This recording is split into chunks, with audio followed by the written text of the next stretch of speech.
Now we get out to our game of the week, Winnersville. And it all comes down to the final week of the regular season. 6A Region 1 on the line at Winnersville Classic. Student section ready and a sold-out Bazemore Hyder Stadium. The first strike belonging to Jace Juice Johnson and the visiting Vikings. Using his legs, takes it inside the Wildcats 40, and Morgan, he does it again to put Lowndes on the board. He's a P4 commit, and you see why. Able to make something out of nothing. The Vikings, they're up 7-0. And Cats respond. Tyreek Wade gets the start and finds McCameron Harris. A 77-yard opening drive for the home team. Coach Carter said they were going to have to limit the big play there. They didn't, and they give up a score. And just like that, we are all tied up at 7, and it's Halloween night. So you know Coach Felton, he's going deep into his bag of tricks, and he does it right here on a 4th down call. If I don't know anything else about Coach Felton, I know he's going to dial up a play. Looks like a QB keeper, but D-Ron Foster leaks out and finds the paint. Extra point is no good. Cats 200 yards of total offense in the half, lead 13-7 at the break. Second half, after the Wildcats punt, the Vikings go back to the well with Johnson. Johnson, the leader of this offense, he got going early. Why not stick with him? That drive aided by a 15-yard penalty, so the Cats, they need an answer. And Morgan, they start to open things up. No dual QB system tonight. It was all Wade. Marquise Fennell, you know he can do it on the ground and in the passing game. Valdosta, they regain the lead. Late in the game, 4th and goal. Juice looking for Bubba Brown in the corner of the end zone, and it's broken up by Darren Berry. Cats put the finishing touches on this one. The freshman, Allens Garcia, he puts it on ice. All right now. And Shelton Felton has the Cats at the top of the region once again, 23-14, your final. I'll tell you right now, Morgan's right now at the station says she's so happy for you. You've been waiting for this for a long time. How good does it feel? It feels great, man. It's been a long time coming. It started with my first class here. All of these kids, they believe in what we talked about the program. My coaches, I could be more grateful than anybody else. That's a good receiver, or Bubba Brown. Your secondary, you said that was going to be the key, getting the victory. Comes up with the pick. Jalen at the end. How good did they play? Jalen Cole, one of the best corners in the nation. I tell about it every day. So we put our best on their best, and he showed up tonight. Tyreek Wade played the whole game. He showed out that second half after Lowndes scored. He drove down the field through the air and scored that touchdown. How proud are you of him? I'm very proud. We told him he got to make a play for us to win. They're going to blow the box and start the run, but we got to throw the ball to win. He's done a great job running our offense. You got the region championship. To this community, what do you have to say to them? Go Cats, BTA. All right, thanks, Coach. The BTA. Okay, Coach Felton. I love me, the Felton family. A big one right there, bringing home the region title.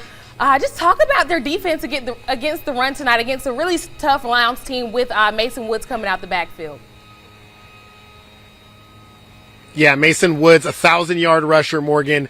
We knew this game was going to come down to big plays. They didn't have any space for him. Really, it was Juice on the ground that really gave the Lowndes running game a kind of a spark. Not much from Mason at all tonight. Not surprising, but it was kind of a extraordinary what that defensive line for Valdosta was able to do. They corralled the line of scrimmage. They pushed back, got penetration into the backfield, and they forced Lowndes to get out of what they wanted to do. And that's kind of throw it a little bit more than maybe they wanted to. And it worked. It definitely, the front seven for Valdosta kind of laid the foundation for what this defense wanted to be tonight. And they did an amazing job. Yeah, Aaron, talk to us about Tyreek Wade's performance. Tyreek Wade was absolutely special. We talk about this dual quarterback system that I particularly am not a fan of. I think Coach Shelton Felton said, we're going to ride him today. And you can see from jump, he played with confidence. He was getting out of the pocket. He was making the smart decision. There was one play in the second quarter where it looked like he didn't see a linebacker and he threw the ball and it got through the linebacker and he completed the pass. And it looked like it was going to be that kind of night for Wade. Like nothing was going to go wrong for him. At the end of the game, he iced it. He was driving down the field with his legs. He put the game on ice, got him in field goal range, kicked the game sealing field goal. But Tyreek Wade showed a lot of people today that he can play the quarterback position. You talk about Tyreek Wade, obviously the offense getting it done. What about this defense? How are they able to slow down this high-powered Lowndes offense? I know we talked about the secondary, Morgan. They were absolutely lights out. One big pass play on the from Bubba Brown from Juice Johnson. It came down on the sideline late in the third quarter. But honestly, Jalen Copeland, if you didn't know his name before tonight, you definitely know it now. They lined up him like he was Revis Island. He followed Bubba Brown all over the field. He did a really good job. He got beat on one double move, and outside of that, he was locked down. Their secondary as a whole played really, really well. It forced Lowndes to do some things they did not want to do. And you could see the confidence. They were playing like, I don't want to say they were playing possessed, but they knew what they were capable of, and they showed everybody here tonight. You talk about the way they were playing tonight. I feel like after going out to their practices, this is a team. They have so many good guys at each position. You talk about dual QB system, that Thunder and Lightning with D-Ron and then Marquise, and then on the secondary, all those guys back there. How did that belief in one another and that camaraderie show up on the field? You could see it. I think when you think about how this game played out online, Lowndes side was chirping a little bit. They thought they had this. There was some people that predicted to a win by 20 points or more. Valdosta never wavered. They knew what they were capable of. They knew these two teams were really close. They had the home field advantage, but they knew that if they played their brand of football, that they were going to get the win. One thing to note, Valdosta did not play their best. They had about 100 yards in penalties, and I mean pass interference, personal fouls, and they still were able to get the win. It shows a lot about their resilience, their character, and just how Coach Felton has this group prepared. And Coach Shelton got his first region title, and you could see it on his face. He wanted it, and he delivered. Aaron, I have one more last question for you. Your first Winnersville Classic, did it live up to the hype?